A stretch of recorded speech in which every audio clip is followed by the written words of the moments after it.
आज हम एक बहुत ही महत्वपूर्ण और संवेदनशील विषय पर चर्चा करने जा रहे हैं। मन से सारे गंदे विचार कैसे निकालें।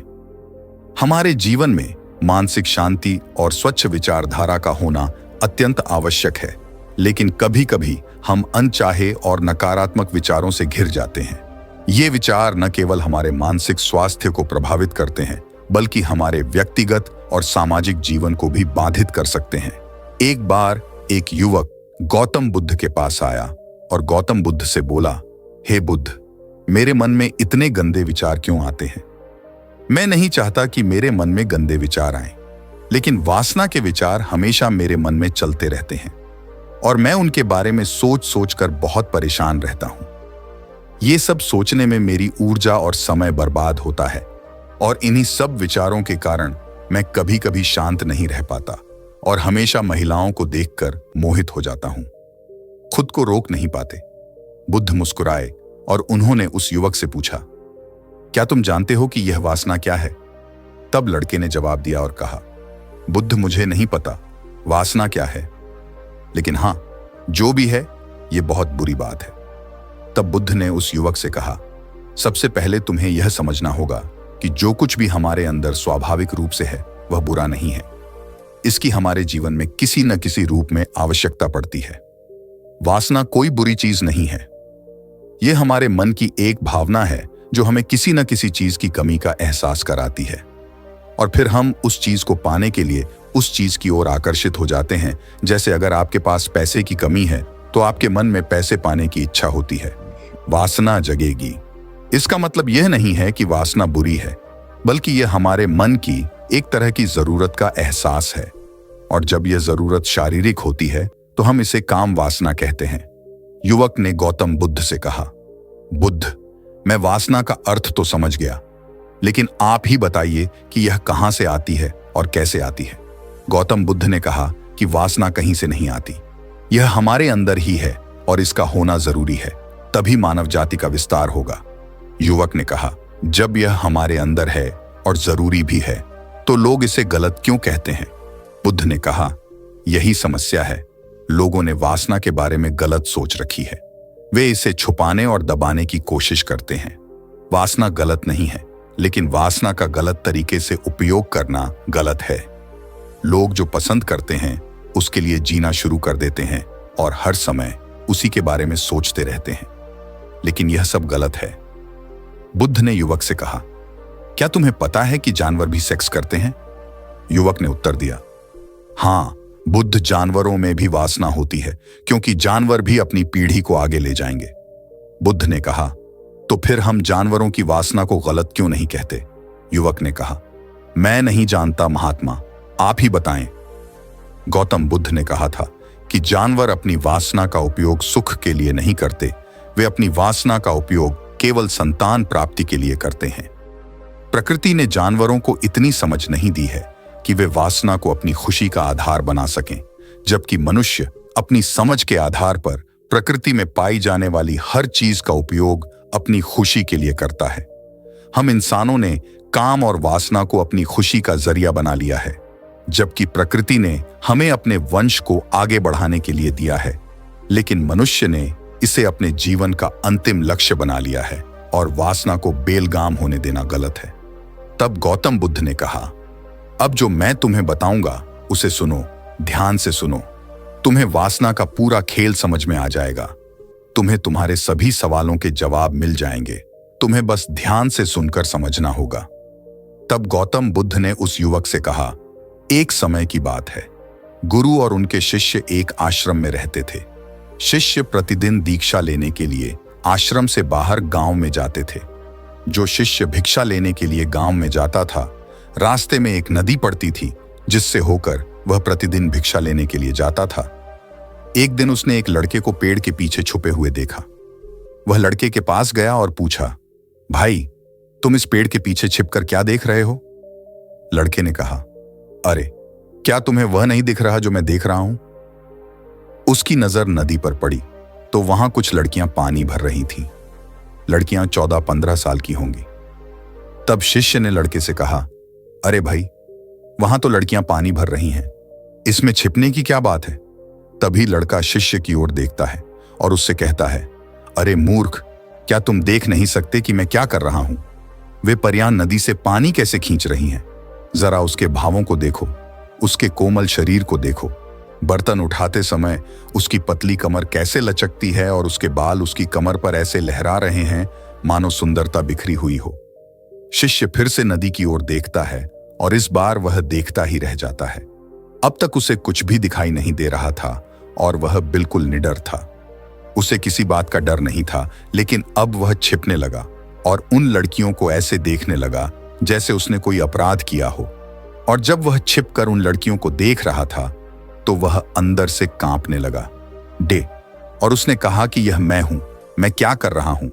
मैं जो कुछ भी कर रहा हूं वह सही नहीं है, मुझे यहां से चले जाना चाहिए। और फिर वह जल्दी से चला जाता है। फिर वह आश्रम पहुंचता है। आश्रम में जाकर वह अपने काम में व्यस्त हो गया, लेकिन जो उसने अब भी देखा था वह बार बार उसकी आंखों के सामने आ रहा था। उसके दिमाग में वही दृश्य घूम रहा था। यही देखने को उसका मन ललचाया। उसका किसी भी काम में मन नहीं लगता था। वह प्रतिदिन सुबह सुबह भिक्षा लेने के लिए आश्रम से निकल जाता था और नदी के पास स्थित एक पेड़ के पास जाता था, जहां वह लड़का पहले से ही मौजूद होता था और छिपकर अपने साथ लड़कियों को देखता था। अब वह प्रतिदिन ऐसा करने लगा। उसका मन अब किसी काम में नहीं लगता था। वह सदैव किसी न किसी विचार में डूबा रहता था। वह आश्रम का कार्य भी ठीक से नहीं कर पा रहा था। वह न तो ठीक से सो पाता था और न ही ठीक से खा पाता था। उसका मन बेचैन था। उसका मन बार बार उन लड़कियों की खूबसूरती देखने को ललचाता था। जब गुरु भिक्षा दे रहे थे तब भी उनका मन किन्हीं अन्य विचारों में खोया हुआ था। गुरु ने अपने शिष्य की ये हरकतें देखी तो एक दिन गुरु ने शिष्य को अपने पास बुलाया और कहा कि आज से मैं भी तुम्हारे साथ भिक्षा मांगने चलूंगा। तुम और मैं एक साथ भीख मांगने जाएंगे। तभी शिष्य ने गुरु को मना करते हुए कहा कि नहीं गुरुदेव, आप क्यों परेशान हो रहे हैं? मैं ही ठीक से भीख मांग सकता हूं। गुरु ने शिष्य से कहा, ठीक है, तुम अकेले ही भिक्षा मांगने जाओ। इसके बाद शिष्य भिक्षा मांगने निकल गया। शिष्य के जाने के बाद गुरु भी आश्रम से बाहर निकल गए और शिष्य का पीछा करने लगे कि वह कहाँ जाता है और क्या मिलता है। ये सब देखने के लिए उसका पीछा करने लगा। थोड़ी दूर जाने पर गुरु ने देखा कि उनका शिष्य एक अपराधी की तरह एक लड़के के साथ पेड़ के पीछे छिपा हुआ है और छिपकर कुछ देख रहा है। गुरु भी अपने शिष्य के पीछे यह देखने के लिए खड़े हो गए कि उनका शिष्य क्या देख रहा है, जिसके लिए वह अपराधियों की तरह पेड़ के पीछे छिपा हुआ है। गुरु ने देखा कि उनका शिष्य पेड़ के पीछे छिपकर उन लड़कियों को देख रहा है जो नदी से पानी ले रही थीं। तब गुरु ने शिष्य से कहा, लड़कियों से भी मांगोगे क्या? गुरु की आवाज सुनकर शिष्य का मन घबरा गया और उसे पसीना आने लगा। वह ऐसे कांप रहा था जैसे किसी चोर को पकड़ते समय उसने रंगे हाथ पकड़ लिया हो। उनकी हालत खराब हो गई। वह कुछ भी बोलने में असमर्थ था। शिष्य के साथ जो लड़का था वह भाग गया, जिससे शिष्य और भी घबरा गया। उसके मुंह से केवल कुछ टूटे फूटे शब्द ही निकल रहे थे। वह अपने अध्यापक से आंख मिलाने का भी साहस नहीं कर पाता था।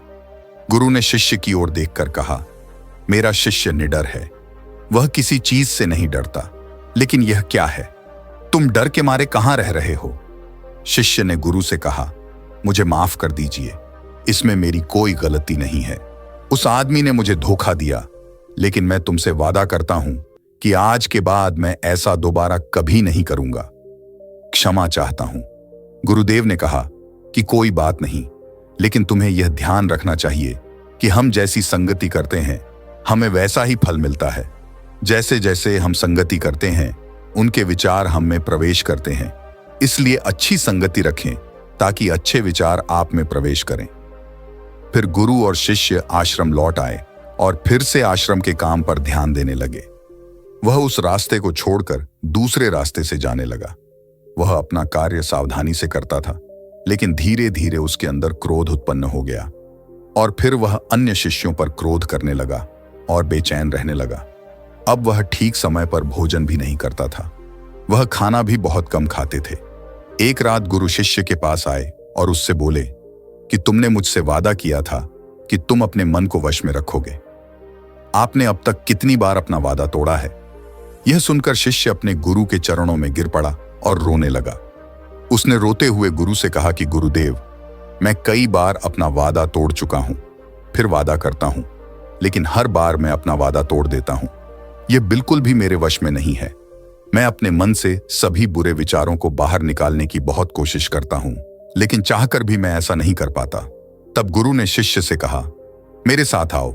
गुरु शिष्य को आश्रम के बगीचे में ले गए और शिष्य से कहा, देखो, यहाँ कुछ नाले हैं जिनसे होकर नदी का पानी इन पौधों में आ रहा है और यह पानी लगातार बह रहा है।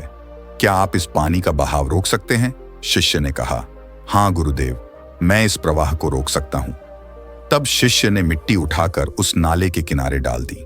वह पानी थोड़ी देर के लिए रुका और फिर थोड़ी देर बाद उस रेत के ऊपर से पानी आने लगा।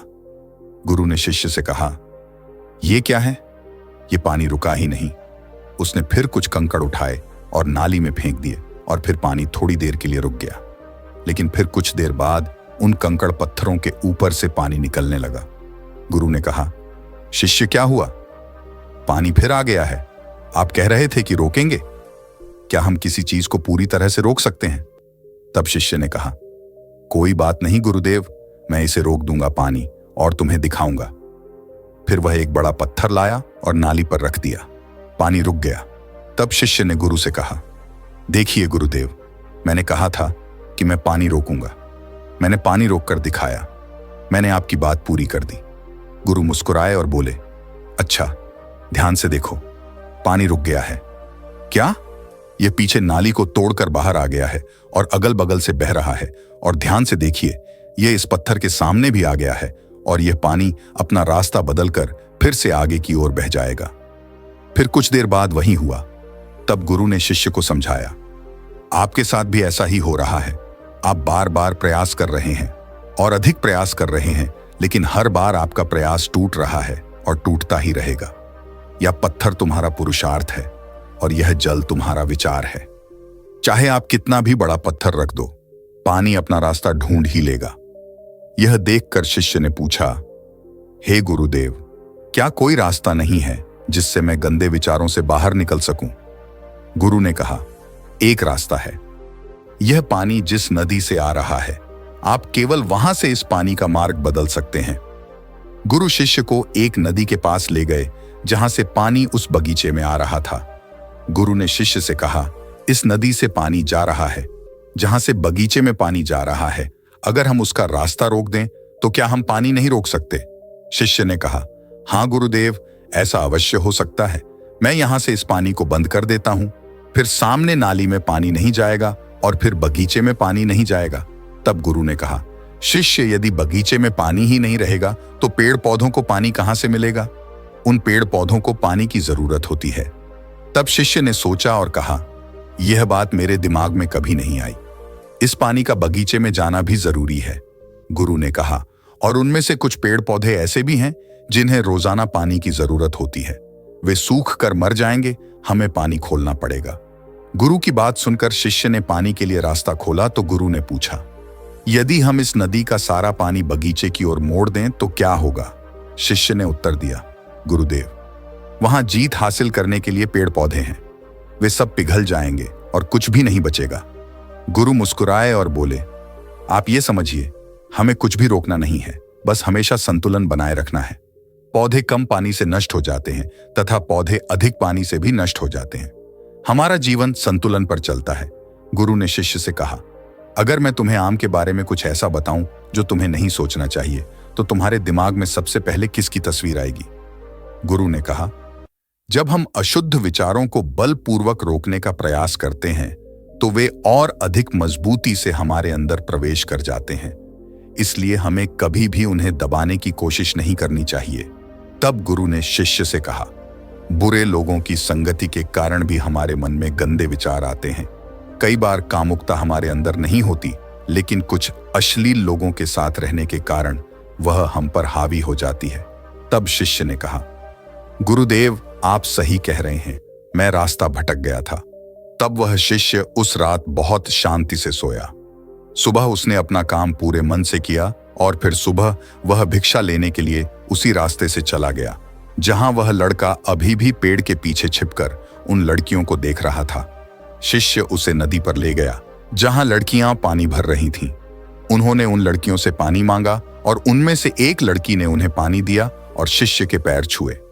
शिष्य ने उन्हें आशीर्वाद दिया कि आप स्वस्थ रहें ताकि मानसिकता सकारात्मक ऊर्जा से भर जाए। उसके चेहरे पर ऐसी मुस्कान आ गई मानो उसे कोई खोई हुई चीज वापस मिल गई हो। वह अपने रास्ते पर वापस जाने लगा। तभी पेड़ के पीछे छिपा लड़का पीछे से आया। वह शिष्य के पास आया और बोला कि क्या बात है, आज आपने करीब से देखा है, तुम तो मुझसे भी आगे निकल गए। तब शिष्य ने कहा, हम हमेशा दूसरों को देखने में लगे रहते हैं। किसी ऐसे व्यक्ति को बताएं जो आपको पसंद हो। अगर वह भी तुम्हें पसंद करती है तो शादी कर लो और उससे पहले तुम कुछ बन जाओ। अपने आप को पहचानें, इस तरह अपना समय बर्बाद न करें। फिर वह लड़का उस शिष्य से रोज मिलने लगा और उसने उस लड़के को नदी पर न जाने के लिए प्रेरित किया। और फिर वह लड़का अपने जीवन में कुछ बनने के लिए संघर्ष करने लगा। तो देखा आपने संगति का असर क्या होता है। अपनी संगति बदलो, अपने विचार बदलो। गुरु ने शिष्य से पूछा, क्या तुम्हें तुम्हारे सभी प्रश्नों के उत्तर मिल गए? तब शिष्य ने कहा, हाँ महात्मा जी, धन्यवाद। तब गुरु ने शिष्य से कहा कि जब तुम्हारे मन में गंदे विचार आए तो खुद को दोषी मत मानना। यह शरीर है और यह सब इसने हजारों वर्षों से सीखा है। यह सिर्फ आपके सोचने या शपथ लेने से टूटने वाला नहीं है, बल्कि आपके पास वह शक्ति है, वह ऊर्जा है जिसका आपको संतुलन में उपयोग करना है। आप एक जीवित ऊर्जा हैं जो कुछ भी अनुभव करने के लिए स्वतंत्र है। इसलिए आप स्वयं को जानते हैं। इस कहानी से हमें यह सीख मिलती है कि हमारे विचार बहुत महत्वपूर्ण हैं। हमारे विचार ही हमारे भविष्य की दिशा तय करते हैं। हमें अपने मन में पूरी ताकत से सकारात्मक विचारों को अपनाना चाहिए ताकि हम सही दिशा में आगे बढ़ सकें। तो दोस्तों, ये वीडियो आपको थॉट भी पसंद आई हो तो वीडियो को लाइक और चैनल को सब्सक्राइब जरूर कर लेना। तो मिलते हैं अगली वीडियो में एक और जीवन बदल देने वाली कहानी के साथ। तब तक के लिए धन्यवाद।